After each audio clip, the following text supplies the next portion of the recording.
Sorry about that. I had to go get my what? I had to go get my my shawarma. The reason why I ordered shawarma while I was making the video is because the shawarma shop closes at 9. And so I had to order around 8. So when I was making the video, I got the notification the Uber driver is on the way. And so I ordered my shawarma. So sorry for cutting the video like that. I had 26 on my phone. I could babble on for a good 2 more minutes. And then I'll start reading chapter 7, which is In the House of Tom Bombadil. I'm on page 166, I believe. Yeah, page 166. Obviously. So I'm going to keep saying this, okay? Me and my wife could easily invest our money in a bunch of business, but we'll make more money, obviously. But I told you, the moment you invest your money in a bunch of business, it becomes crazy. You're all stressed out.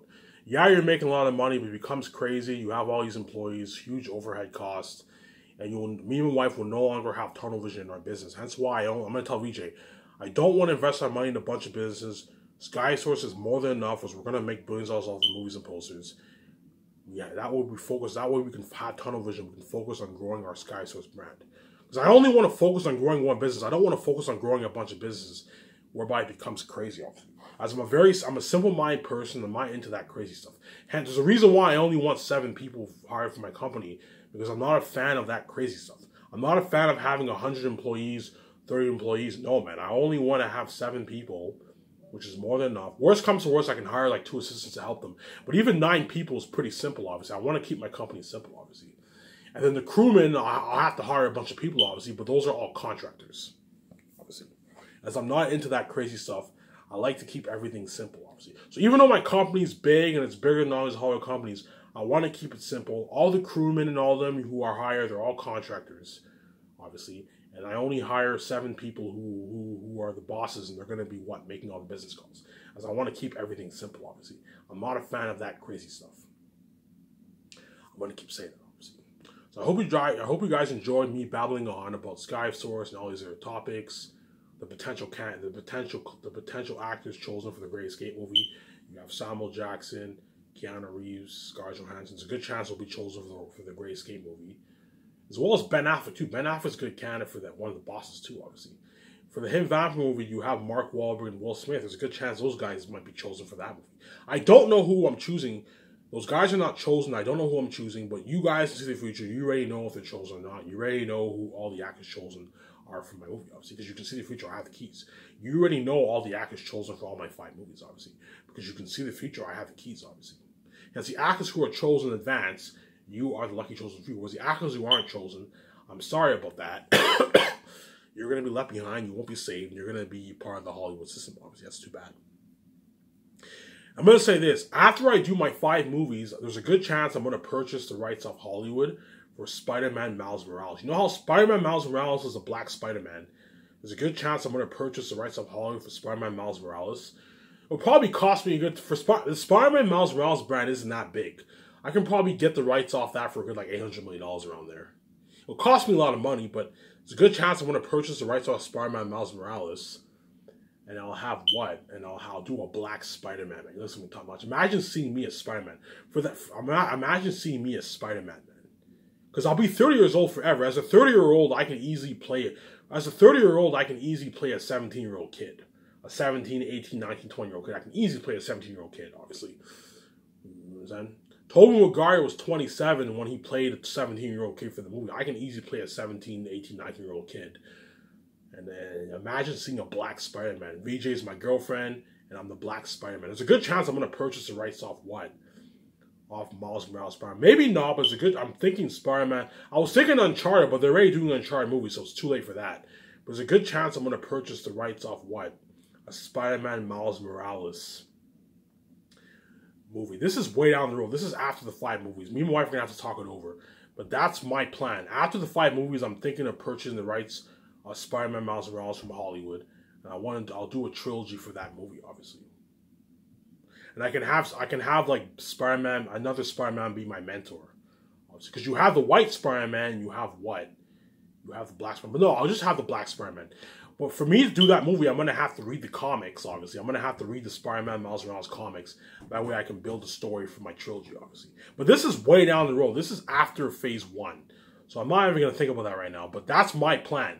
Do the 5 movies, and after that, I'm going to talk over my wife. Hey, man, I'm thinking of purchasing the rights off Hollywood for Spider-Man Miles Morales. I want to do a Spider-Man Miles Morales trilogy. And if you think the Spider-Man movies that came out in Hollywood are badass, I'm going to put a good like $600 million towards that Spider-Man movie. And you're looking at something unheard of. As the Spider-Man movies in Hollywood are made for like $150 million. And you got quality like that. Imagine putting like $600 million towards a Spider-Man movie. You look at something unheard of, obviously. That is my idea for Phase 2, obviously. But who knows? I might do another movie, obviously. We'll see what happens. You guys already know. You can see the future. You know if I'm going to purchase the rights off that Spider-Man Miles Morales movie, right? Let me stop babbling on. I'll continue reading because I'm running out of time here. I'll continue. I only have 20 like 1 minutes left. I'll continue reading In the House of Tom Bombadil, obviously. But you guys could prefer it when I babble on, right? 1, 2, 3, 4, 5. So on page 166, I'll read to page 170. And I'll be done here, obviously. Let me start reading here, okay? That is right, said the old man. Now is a time. Now is a time for resting. Some things are ill to hear when the world's in shadow.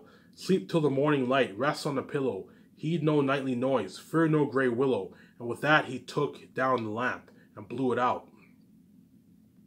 And grasping a candle in either hand, he led them out of the room. That their mattresses and pillows were soft as down, and the blankets were of white wool. They had hardly laid themselves on the deep beds and drawn the light covers over them before they were asleep. In the dead night, Frodo lay in a dream without light. Then he saw the young moon rising. Under its thin light there loomed before him a black wall of rock, pierced by a dark arch with a great gate. It seemed to Frodo that he was lifted up, and passing over he saw that the rock wall was a circle of hills, and that within it was plain. In the midst of the plain stood a pinnacle of stone, like a vast tower but not made by hands. On its top stood the figure of a man. The moon as it rose seemed to hang for a moment above his head, and glistened in his light hair. As the wind stirred up from the dark plain below came the crying of fell voices, and the howling of many wolves. Suddenly a shadow like the shape of a great wings passed across the moon. Remember how Mary said how there's legends of wolves and goblins and all that stuff? Well, that's where you get the example here, obviously, right? Suddenly a shadow like the shape of a great wings passed across the moon.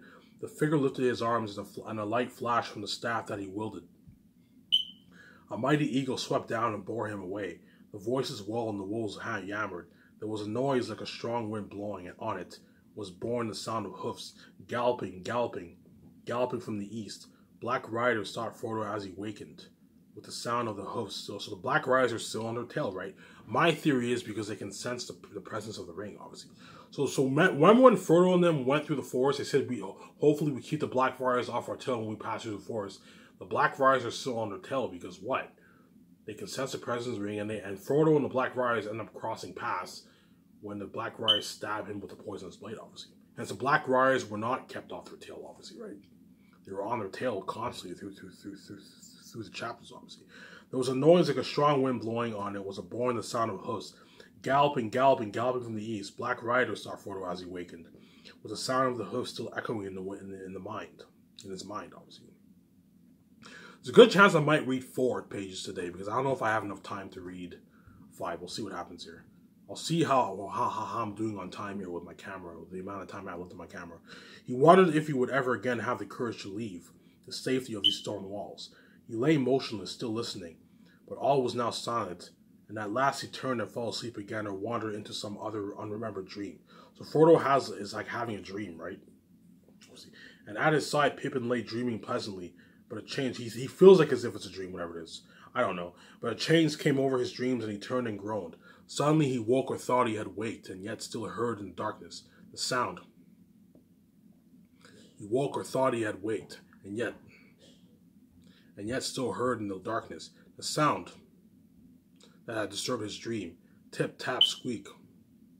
The noise was like branches fretting in the wind.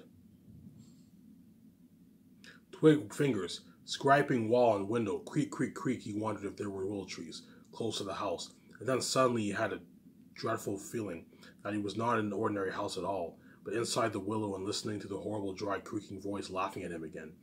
He sat up and felt the soft pillows yield to his hands, and he lay down again relieved. He seemed to hear the echo of words in his ears. Fear nothing, have peace until the morning. Heed no nighty noises. Then he went to sleep again. It was the sound of water that Merry heard falling into his quiet sleep. Water streaming down gently and then sprang. So Frodo has having some dream, right? It was the sound of water that Merry heard falling into his quiet sleep. Water streaming down gently, and then spreading irresistibly all around the house into a dark, shoreless pool. It gurgled under the walls and was rising slowly but surely. I shall be drowned, he thought. It will find its way in, and then I shall drown. He felt that he was lying in a soft, slimy bog, and springing up, he set his foot in the corner of a cold, hard flagstone. Then he remembered where he was and lay down again. He seemed to remember hearing. Nothing past his doors or windows save moonlight and starlight. And when I don't know, is Frodo having a dream or he believes he's having a dream, and then what he's seeing is actually real? I don't know, man. I told you, I'm not born with a big USB, obviously. You Lord of the Rings fans, you gotta help me out here. Is Frodo having a dream or does he believe he's having a dream? I don't know. Obviously, I told you, I'm not smart enough to do a study on Lord of the Rings. I don't grasp enough of the story. It's a tough book to follow, man. Then he remembered where he was, for me personally, because I wasn't born with a big USB, obviously. But I was born with a very creative mind, obviously. When it comes to creativity, that's where I'm a genius. When it comes to like my USB, intelligence, and all that stuff, grasping movies, books, all stuff, that's where I'm very bad at, obviously. Then he remembered where he was and lay down again. He seemed to remember hearing. Nothing past his doors or windows save moonlight and starlight and the wind of off the hilltop. A little breath of sweet air moved the curtain. He breathed deep and fell asleep again. As far as he could remember, Sam slept through the night in deep content if logs are contented. They woke up all four at once in the morning light. Tom was moving about the moon, whistling like a snarling. When he heard them stir, he clapped his hands and cried, "Hey, come, Merry Doll, Derry Doll, my hearties." He drew back the yellow curtains and the hobbits that had these covered. The windows are at the other end of the room, one looking east and the other looking west. They leaped up refreshed. Frodo ran to the eastern window and found himself looking into a kitchen garden gray with dew. He had half expected to see turf right up the walls, obviously. Right. Yeah, I should have enough time to read 5 pages.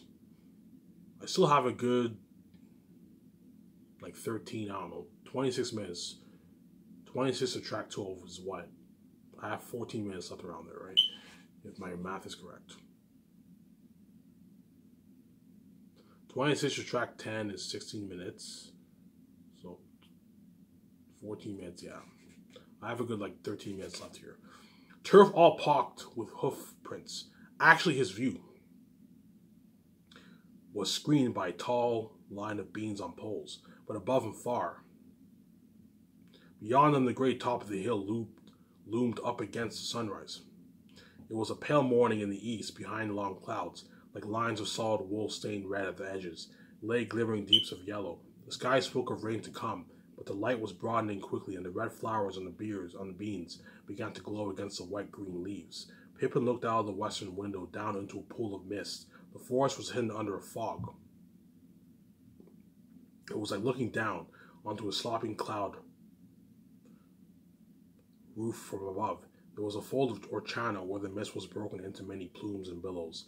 The valley of the Withywindle. The stream ran down the hill on the left and vanished into the white shadows. Near at hand was a flower garden and a clipped hedge silver netted, and beyond that gray shaven grass pale with dewdrops. There was no willow trees to be seen. "Good morning, merry friends," cried Tom, opening the eastern windows wide. A cool air flowed in. It had a rainy smell. "Sun won't show her face much today, I'm thinking. I have been walking wide, leaping on the hilltop since the gray dawn began, nosing wind and weather, wet grass underfoot, wet sky above me. I wakened Goldberry singing under windows, but not wake hobbit folk in their early morning." So Tom Bombadil has a certain way of speaking, obviously, right? "Merry doll, derry do," all stuff, right? In the night, little folk wake up the darkness and sleep after light has come. Ring-a-ding-a-dillo, wake now, my merry friends. Forget the nightly noises. Ring-a-ding-a-dillo, derry dell, my hearties. If you come soon, you'll find breakfast on the table. If you come late, you'll get grass and rain water. Needless to say, not that Tom's threat sounded very serious. The hobbits came soon and left the table late, and only when it was beginning to look rather empty. Neither Tom nor Goldberry were there. Tom could be heard about the house, clattering in the kitchen and up and down the stairs, and singing here and there outside. The room looked westward over the mist cloud valley, and the window was open. Water dripped down from the thatched eaves above. Before they had finished breakfast, the clouds had joined onto the unbroken roof, and the straight gray rain came softly and steadily down. Behind the steep curtain, the forest was completely veiled. As they looked out the window, there came falling gently as if there was flowing down rain out of the sky. The clear voice of Goldberry singing up above them. They could hear few words, but it seemed plain to them that the song was a rain song, as sweet as showers on dry hills, that told the tale of river from a spring in the highlands to the sea far below. The hobbits listened with delight, and Frodo was glad in his heart, and blessed the kindly weather, the kindly weather, whatever it is, right behind, because it delayed them from departing. The thought of going had been heavy upon him from the moment he woke, but he guessed now that they would not go further that day. The upper wind settled in the west, and deeper and wetter clouds rolled up to spill their laden rain on the bare heads of the downs. Nothing could be seen all around the house but falling water. Frodo stood near the open door and watched the white, chalky path turn into a little river of milk and go bubbling away down into the valley. Tom Bombadil came, trawling around the corner of the house, waving his arms as if he was warding off the rain. And indeed, when he sprang over the threshold, he seemed quite dry except for his boots. These he took off and put in the chimney corner. Then he sat in the largest chair and called the hobbits to go around him. "This is Goldsberry washing day," he said, "and our autumn cleaning, too wet for hobbit folk. Let them rest while they are able. It's a good day for long tales, for questions and for answers." So Tom will start to talking. He then told them many remarkable stories, sometimes half as if speaking to himself, sometimes looking at them, suddenly with a bright blue eye under his deep brows. How much time do I have left? I'll stop it here. Under his deep brows, his voice would turn to a song, and he would get out of his chair and dance about. The reason why I want to stop it here because I want to babble on for a good 5 minutes. So I read 4 pages. I promised to read 5, but I read 4 pages. Tomorrow I'll be finishing off Tom Bombadil. I don't have time to comment about it, but it's pretty much Frodo. I don't know. Frodo is in Tom Bombadil's house. He has dinner. He sleeps. He has this nightmare dream, whatever it is, of the wolves, all that stuff, right? I don't know if it's a dream. He either believes it to be a dream, and he's seeing things, or he actually has a dream, obviously. He wakes up, you know what I'm saying? J.R.R. Tolkien goes and describing, you know what I'm saying, the nature outside Tom Bombadil's house, all that stuff. And Tom Bombadil tells him stories, and that pretty much sums up what I've read so far, pretty much. And tomorrow I'll be finishing off the Tom Bombadil chapter. I'll be what? The Fog on the Barrow Down. So tomorrow I'll be finishing chapter 7. I'll read a good 6 pages tomorrow. So today I promised to read 5, but I want to have time to babble on for a good 5 minutes. So I'll finish off chapter 7 tomorrow, which is in the House of Tom Bombadil, and I'll be moving on into the Fog of the Barrow Downs, which is chapter 8, obviously. So to all you Lord of the Rings fans, you gotta bear with me. I told you if I comment, I make an error, you gotta bear with me, as I'm not well grounded in Lord of the Rings, and I wasn't born with a big, smart USB like you guys. I was born with a very creative mind, but I wasn't born with a big. I'm not stupid, but compared to a lot of people, I'm pretty stupid. That's my point. Like, I'm not, stupid. But compared to a lot of people, I'm pretty stupid. That's my point, obviously. But I'm very, very creative. I was born with a very creative mind. Hence why I'm able to write stories. I'm able to write an amazing story even better than Lord of the Rings. Because I'm a creative genius, obviously. Hence why the art business is perfect for me. Because I'm very creative. Especially the film entertainment industry. I'm so creative, I can tell amazing stories. As I already have all my stories planned out for my 4 movies. I have all my stories planned out because I'm that creative, obviously. Hence why you're looking at amazing movies for my company, obviously. So in the remaining 7 minutes here, I'll babble on.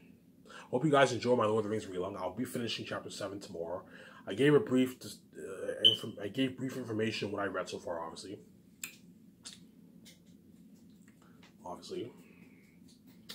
And what? I'm gonna keep saying it. Skysters Entertainment ended off with the remaining 6.5 minutes I have here. Skysters Entertainment will be the best brand in the entertainment business. Obviously, it will be better than Disney Film Studios, Warner Bros., Paramount, will be better than all those companies. Obviously, you guys are happy because this video is a good 5-6 parts, whatever it is. And the reason why I'm able to have long videos, if my battery's charged, at like 90%, I can make like a 2-hour video. An hour and like 55 to 2-hour video, obviously. If my battery's charged 90%. Hence why from now on, I'm going to charge my battery at 90%. Whereas before my battery was charged at 50, 60%, I was only able to make like an hour and like 45-minute video. And so I'm able to make longer videos when my battery's charged, obviously. And you guys like it when I make long videos, obviously. So going back to SkySource. SkySource Entertainment will be the best brand in the entertainment business.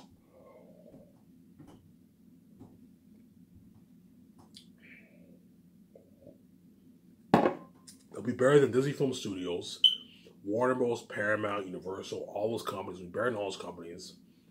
I keep telling you this.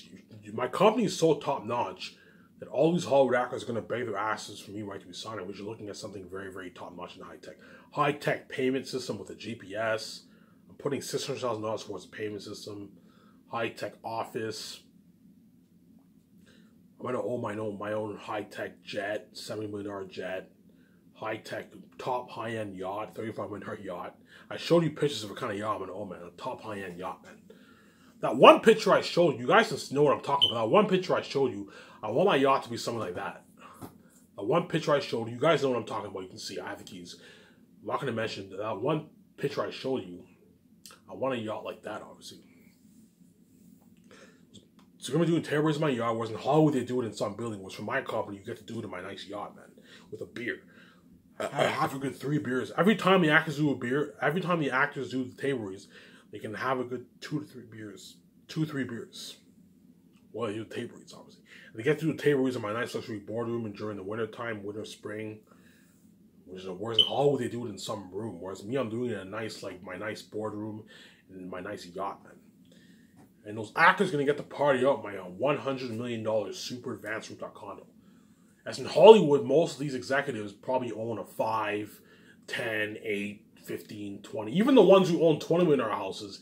A $20 million house is nothing compared to a $100 million super advanced rooftop condo. So even if the executive owns a nice $20 million house, which is nice and high tech, obviously, it's nothing compared to the condo I'm going to own. I'm going to own a nice $100 million rooftop condo. Something super, super high tech and advancement. I told you, go watch Iron Man. You know Tony Stark? You know how he's a billionaire? You know how he has a high-tech house? Think of a condo like that for my condo, like something high-tech, man. I'm also going to have automatic doors. I'm going to have my own garage, my own luxury garage. I showed you that picture in my clarification video. A garage like that. I'm going to have an escalator that that leads to the elevator. A high-tech elevator that takes me onto the rooftop condo. Takes you to the rooftop condo. And when I enter my house, I'm going to have like this automatic door, man. It's something top-notch. A $100 million super advanced rooftop condo. You know how Batman and Justice League and all that stuff, he's filthy rich. He owns like a high-tech house. Think of something high-tech like that for my condo. I can easily put like $200 million towards my condo, but the moment you do that, you're just wasting money. $100 million is more than enough. It's high-tech enough. I might even put a good 120, but my point is I'm going to go around that $100 million range. Me and my wife are going to be owning a nice, like, super advanced $100 million high-tech condo, man. I'm not going to buy a mansion. I'm not a fan of mansions. And I'm not going to buy an existing condo. No, I want my condo built from scratch on top of the roof. So it's going to be built on top of a high-rise building roof, man. And the only way me and my wife will be able to build on top of the roof is if we pay the building, we pay the owner of the building a multi-million-dollar fee, man. I'll tell my real estate agent, hey, look, find me a rooftop downtown where I can put my condo on top of the roof. Tell the owner of the building I'm willing to pay him millions of dollars, like $5 million. I'm willing to pay him $5, $6 million, a lot of money. That way you can build my condo. As long as you pay the owner a lot of money, he won't mind you building the condo on top of the roof because you got a fat check in the bank, obviously. Because while the condo's you're looking at something complex. While the condo's getting built, the building will be undergoing a lot of renovations. That's why you have to pay the owner a lot of money. You have to pay the owner a nice like $5, $6 million. I'm not going to go any higher than $6 million for the fee, man. That's good enough. Tell them, hey, look, I'm willing to pay the owner of the building a nice $5, $6 million for me and my wife to build the condo on top of the roof. That's something top notch. As a rooftop condo is something unheard of. That's unheard of, man, to have a rooftop condo, man. Hence why these actors are lucky, as they're going to get to experience my $100 million super advanced rooftop condo, obviously. That's why there are who like, yeah, man, Ivan owns this top-end condo. I've been to his condo. He owns this high-end $100 million rooftop this high-end condo. They're all gonna brag. He owns this top-notch. He owns this nice like $7 million jet. He has this nice luxury office. He has this nice top-notch jet. They're all gonna brag, man. Yeah, man. Skyscraper's a top-notch company. It's Bird in Hollywood. They're all gonna brag. All these Hollywood stars are like, hey, man, like, look, how was Skyscraper's, man? Looks like you had some fun. You know, man, Skyscraper's top-notch, man. It's Bird in Hollywood. I got spoiled luxury buffet. I got flown on Ivan's private jet. I did table reads in his yacht, man. I saw his nice luxury office. I partied up his nice top high-end condo. They're all gonna brag, yeah, man. That's how top-notch Skyscraper is coming to me, man. Looking at a better company than all these Hollywood companies. That's how top-notch. And that's why my wife is so proud of me. It's because of me you get to live this amazing life. VJ can see the future too. She knows how top-notch of a company me and her are gonna own. She knows what horror I'm gonna go through to save her ass, and she knows. Wow, VJ already knows how top-notch of a condo me and her are gonna own. Obviously, as I remember in one picture, VJ was on a roof. She had that video because she knows in the future I'm gonna own that roof. Me and her are gonna own that rooftop condo. Obviously, this is it for Ivan Amaya. Stay tuned for my next video. I'll be continuing my read along, or I'll be making my Solar Sharks food announcements. Stay tuned for that. This is Ivan Amaya.